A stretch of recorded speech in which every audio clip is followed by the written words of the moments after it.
Bismillahirrahmanirrahim. Assalamualaikum warahmatullahi wabarakatuh. Bagaimana kabar Anda sekalian? Mudah-mudahan semuanya senantiasa dalam keadaan sehat walafiat.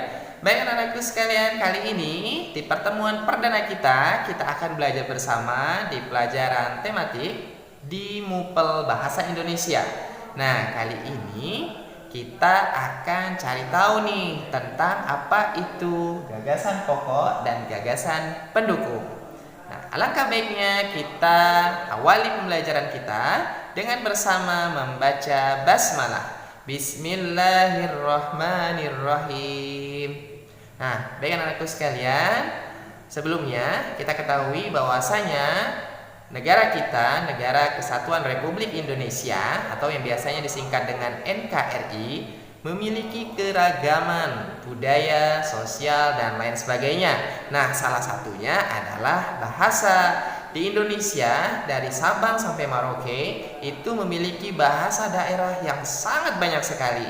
Nah, namun, Masya Allahnya, Allah menyatukan Negara Kesatuan Republik Indonesia ini dengan salah satunya adalah bahasa, yaitu bahasa Indonesia. Nah, kali ini kita akan mencari tahu tentang apa itu gagasan pokok dan gagasan pendukung. Nah, perhatikan baik-baik ya penjelasannya. Oke, langsung saja, apa itu yang dimaksud dengan gagasan pokok? Gagasan pokok adalah suatu topik yang dibahas dalam satu teks. Nah, jadi dalam setiap teks itu pasti ada gagasan pokoknya, ya, pasti ada pembahasan yang menjurus kemana. Ini maksudnya teks ini membahas tentang apa. Nah, itu pasti ada, ya, yaitu gagasan pokok adalah topik yang dibahas dalam satu teks. Oke, apa itu dimaksud dengan gagasan pokok? Yaitu topik yang dibahas dalam satu teks. Nah, sedangkan gagasan pendukung, apa itu gagasan pendukung? Gagasan pendukung adalah uraian atau informasi tambahan. Nah, ini uraian dari apa? Dari gagasan pokok tadi, ya, dari gagasan pokok yang sebelumnya sudah disebutkan. Nah, kemudian diuraikan, kemudian ada informasi tambahan atau yang sifatnya sebagai kalimat penjelas. Nah, inilah yang dimaksud dengan gagasan pendukung. Nah, lalu bagaimana ya cara kita untuk mengetahui atau menemukan apa gagasan pokok dalam teks tersebut dan apa sih gagasan pendukungnya? Nah, caranya ada 3 langkah nih. Perhatikan, yang pertama adalah kita harus membaca teks secara seksama. Nah, jadi ketika kita menemukan atau ingin mempelajari satu teks, ingin mengetahui atau mencari tahu apa gagasan pokok dan gagasan pendukung dari teks tersebut, maka kita harus membaca teks tersebut dengan seksama. Seksama maksudnya adalah dengan teliti dan perlahan-lahan. Ya, pelan-pelan saja bacanya. Nah, pelan tapi pasti. Nah, jangan langsung main dilewatin gitu ya. Nah, khawatir ada hal yang penting yang terlewatkan. Nah, kemudian setelah kita membaca teks dengan seksama, langkah kedua, kita juga harus mencermati kalimat per kalimat. Dari kalimat pertama sampai dengan kalimat terakhir.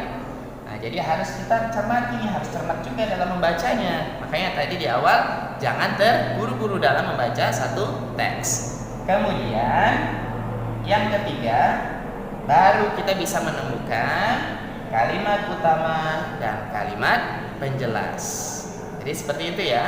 Nah, yang perlu digarisbawahi dalam menemukan gagasan pokok dan gagasan pendukung, satu, kita harus tuntas membaca dari awal hingga akhir, kemudian secara perlahan-lahan, kemudian harus cermat, ya, harus teliti. Nah, jangan asal membaca saja. Nah, dengan langkah-langkah tersebut, insya Allah nanti akan mudah. Oh, ternyata gagasan pokok dari teks ini, dari bacaan ini adalah ini. Kemudian, oh ternyata gagasan pendukungnya adalah ini. Nah, sekarang kita lihat halaman pertama dari buku tematik kita. Nah, ini ya, ada teks tentang batik.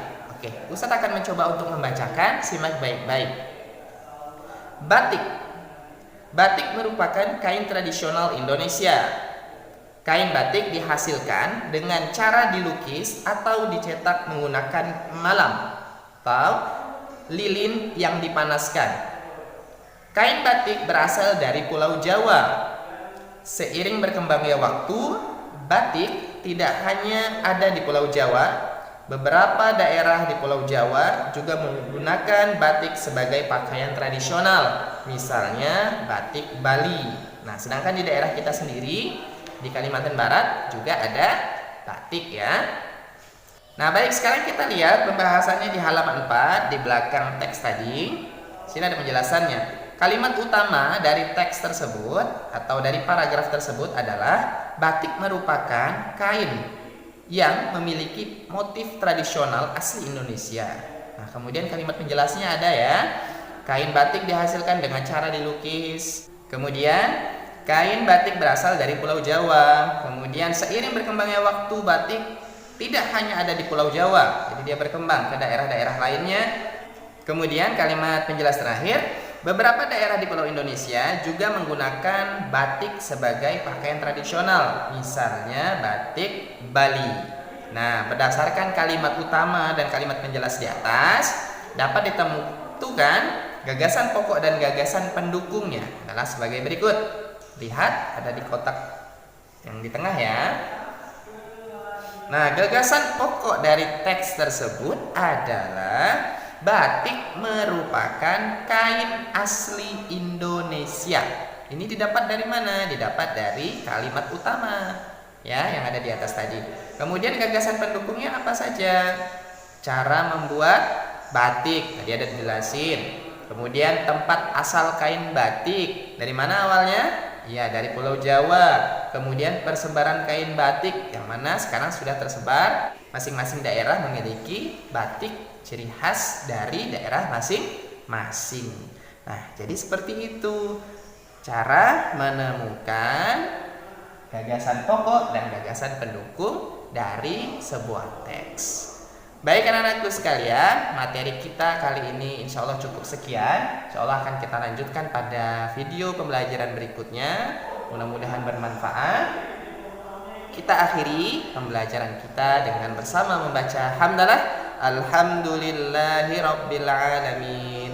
Ingat pesan Ustaz, sholat di awal waktu, baca terus Al-Quran, sayangi orang tua dan bantulah mereka, jaga kebersihan dan jaga kesehatan. Terima kasih. Assalamualaikum warahmatullahi wabarakatuh.